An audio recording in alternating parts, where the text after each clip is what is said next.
cerita gue sekarang itu gue dapet dari internet. Ada pasangan suami istri. Pas gue baca nggak disebut namanya sih, cuman gue sebut aja namanya Putra dan Dian ya. Oke. Nah jadi Dian ini kebetulan lagi hamil 6 bulan saat itu. Nah mereka berdua itu tinggal di Jakarta, tapi si Dian itu tuh asli orang Sumatera. Sumatera mana? Sumatera Barat, di orang Padang. Oke. Orang Minang. Orang Minang. Nah suatu ketika dia dikabarin sama keluarganya di Padang kalau misalnya salah satu kerabatnya Dian itu ada yang meninggal. Oke. Dan keluarganya itu nyuruh Dian buat pulang ke Padang tuh saat itu juga gitu. Oke. Nah akhirnya si Dian itu ditemenin sama Putra suaminya buat berangkat ke Padang itu via darat sekitar jam 9 malaman, dan mereka nyetir sendiri. Nah dari Jawa ke Sumatera itu kan harus nyebrang. Iya. Dan itu mereka nyebrang dan sampai di tanah Sumatera itu sekitar jam 1-an. Jam 1 pagi. Jam 1-an pagi. Oke. Gitu udah nyampe tuh di Pelabuhan Bakauheni di Lampung. Iya, 1-an pagi. Lanjutlah perjalanan mereka kan dari Lampung. Nah kalau misalnya mau ke Padang, si Putra sama Dian itu tuh ngambil jalur bawah. Iya. Maksudnya jalur bawah? Jalur bawah itu tuh harus ngelewatin Lampung, turun ke Sumatera Selatan, baru nyampe Sumatera Barat, Chef. Oh. Jadi ada beberapa jalur, 2 jalur kalau nggak Iya. salah. Tapi dia yang bawa kan. Oke. Jalur selatan lah gitu. Nah udahlah, berarti kan lewatin tuh Lampung, Sumatera Selatan sama Sumatera Barat kan. Nah ada satu daerah di Sumatera Selatan, orang-orang juga udah tahu sih, orang-orang Sumatera ya. Ada satu tempat di Sumatera Selatan tuh yang terkenal banget. Ada begala tuh serem dan terkenal horor banget juga, karena tempatnya tuh masih terpencil dan rada-rada hutan gitu loh. Oke. Nama daerahnya tuh Lahat. Oh, oke. Di Sumatera Selatan. Nah, Lahat tuh yang tadi gue bilang, kayak itu tuh emang kota administratif kecil, cuma tuh kanan kiri tuh masih banyak batutan gitu. Oke. Nah, di perjalanan tuh Putra sama Dian tuh nyampe Lahat sekitar jam 3:30-4-an lah. Udah subuh berarti ya, mendekati subuh. Mendekati subuh, tapi masih tengah malam kan itu. Di perjalanan si Putra tuh ngeliat Dian tuh udah mulai ngantuk. Dia malah lagi hamil 6 bulan nih kan. Iya. Nah, Dian tuh udah mulai ngantuk. Si Putra bilang lah ke Dian, sayang kamu tidur aja ke belakang dipindah gitu. Dan kamu juga lagi hamil, kasihan, kamu tiduran aja di belakang. Udahlah, akhirnya si Dian pindah ke belakang kan, tidur di belakang. Nah jadi si Putra kan nyetir sendirian tuh karena si Dian tidur kan. Iya. Jadi selama hampir setengah jam pas si Dian udah pindah ke belakang, dia tuh kebangun. Bilang lah ke Putra, sayang kalau misalnya ada pom bensin tolong berhenti ya, aku kebelet pipis. Ketemulah pom bensin di daerah Lahat, dan di tempat itu masih di hutan situ ya. Oke. Nah nyampe lah si Putra kan ketemu pom bensin tuh. Nah terus si Putra bilang sama Dian, kamu mau ditemenin nggak? Kata Dian, udah nggak usah, nggak apa-apa, kamu tunggu mobil aja gitu. Ya udah tuh sekitar jam 3:30 pagi Dian ke kamar mandi, pom bensin kencing, sekitar 20 menitan 30 menitan tuh nggak balik-balik. Dan posisinya karena nunggu lama si Putra tuh ketiduran di mobil gitu. Nah si Putra ketiduran kan di mobil. Nah akhirnya nggak lama Putra tuh kebangun karena Putra tuh denger di pintu belakangnya tuh kayak ada orang tutup itu dak gitu. Oke. Dan kebangun si Putra sadar dong, berarti dia udah balik mobil. Karena ada pintu mobil ketutup kan. Ada suara itu kan. Si Putra ngomong, ya udah yang kamu tidur lagi aja, kita jalan lagi ya. Udah si Putra sama dia jalan lagi tuh, tapi dengan posisi si dia di belakang, Putra nyetir sendiri di depan. Nah pas lagi nyetir, si Putra tuh nyium kayak ada bau melati, tiba-tiba nyenget banget hidungnya dia gitu.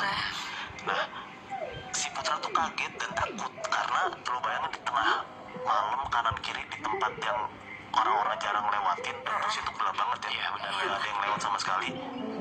Si Putra doang yang melek, si Putra nyium pula ada bau melati tiba-tiba kan. Nah si Putra tuh ngerasa dia tuh mau ngebangunin Dian tidur, cuman nggak enak gitu. Kasian juga kan.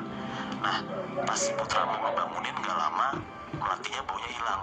Oke. Udahlah si Putra karena udah rada deg-degan ngebut tuh nyetirnya dia. Pas lagi ngebut tiba-tiba si Putra nyium lagi bau melati itu gitu. Si Putra tuh nyium melati berbarengan sama si Putra sadar kalau misalnya tuh Dian bangun, karena di belakang mobilnya tuh udah gerasa kerusuk, ada Ya intinya ada pergerakan lah ya. pergerakan lah gitu Di tempat di sini dulu gitu. di jok belakang kan. Nah Putra lumayan tenang karena pas cium bau melati kedua, bininya udah bangun, istrinya udah bangun. Nah si Putra nanya langsung sama si Dian di belakang, sayang kamu nyium gak baunya gitu. Nah si Dian tuh nggak jawab di belakang. Nah kan rada hening tuh karena si Dian nggak jawab pertanyaannya Putra. Tiba-tiba HP-nya Putra hidup gitu, kayak ada suara telepon. Nah HP-nya bunyi. Pas HP-nya bunyi, si Putra tuh langsung melipir ke kiri jalan buat berhenti buat ngangkat teleponnya. Karena kan 3:30 pagi siapa yang nelpon juga gitu. Nah pas si Putra itu ngecek HP, ada yang nelpon. Dan pas si Putra lihat layar HP-nya, ternyata nelpon itu Dian. Bangsat. Aduh. Jadi kayak dia panik gitu, sepanik-paniknya karena dia sadar ini Dian yang nelpon. Terus yang di belakang jok mobilnya Putra siapa gitu kan. Nah udah tuh si Putra nyoba ngangkat teleponnya Dian tapi gak berani nengok ke belakang. Si istri ngomong kayak gini si Dian, Mas kamu di mana? Si Putra jawab, aku di mobil. Si Dian jawab lagi, mobilnya di mana Mas? Kok aku ditinggal di pom bensin? Nah udah di situ makin takut tuh Putra kan, karena dia tahu yang dia bawa itu bukan Dian, dan dia tahu juga istrinya tuh ditinggal di pom bensin. Nah di telepon Putra ngomong, ya udah ya sayang, bentar ya aku balik lagi ke pom bensin. Udahlah di situ si Putra matiin teleponnya, dan si Putra tuh ngeberaniin diri buat ngeliat spion gitu, spion tengah gitu. Pas si Putra ngeliat di spion tengah, bener ada sosok perempuan lagi duduk tegak, bajunya hitam tapi mukanya nggak kelihatan karena ketutupan rambut. Nah di situ tuh karena kebetulan si Putra tuh orangnya rada religius, ya si Putra tuh ngebaca-bacain doa lah gitu buat ngusir si cewek ini dalam terkutip ya. Nah pas si Putra lagi ngebaca-bacain doa segala macem, Putra ngeliat lagi ke spion. Alhamdulillahnya cewek ini hilang. Nah karena si cewek ini hilang, akhirnya si Putra rada tenangan kan. Udah tuh si Putra ngidupin lagi mobilnya, dan Putra siap-siap buat putar balik ke arah pom bensin yang tadi.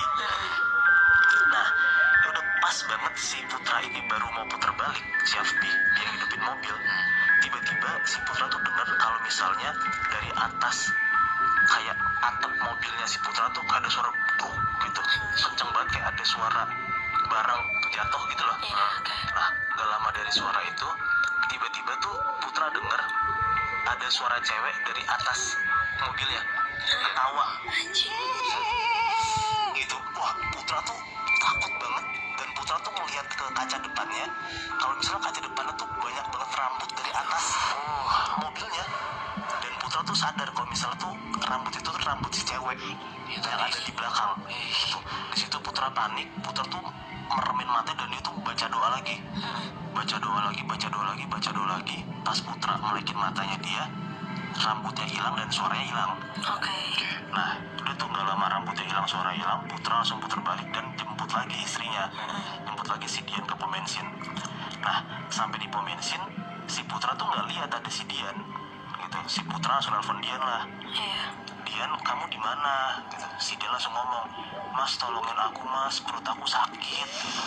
Ditanya lagi sama Putra kan, kamu di mana? Dian bilang, aku di kamar mandi Mas ini.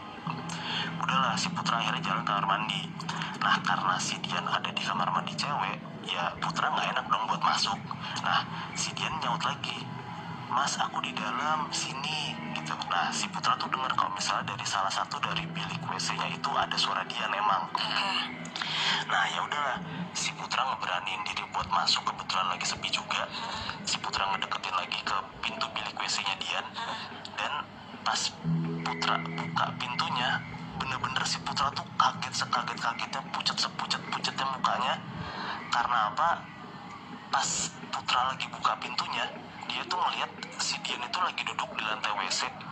Dian tuh lagi nangis kesakitan, dan lo tahu apa?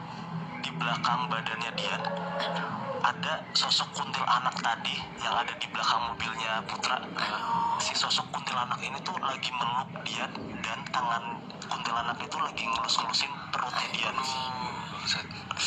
Dan posisinya tuh si Dian gak bisa ngeliat, ada sosok kuntilanaknya di belakang. Yang ngeliatnya cuma Putra doang. Dian nggak tahu. Dian tuh nggak tahu. Mungkin tuh Dian ngerasa kalau misalnya perutnya tuh lagi kesakitan aja, kayak lagi orang Kontrasi biasa. lah ya. Iya.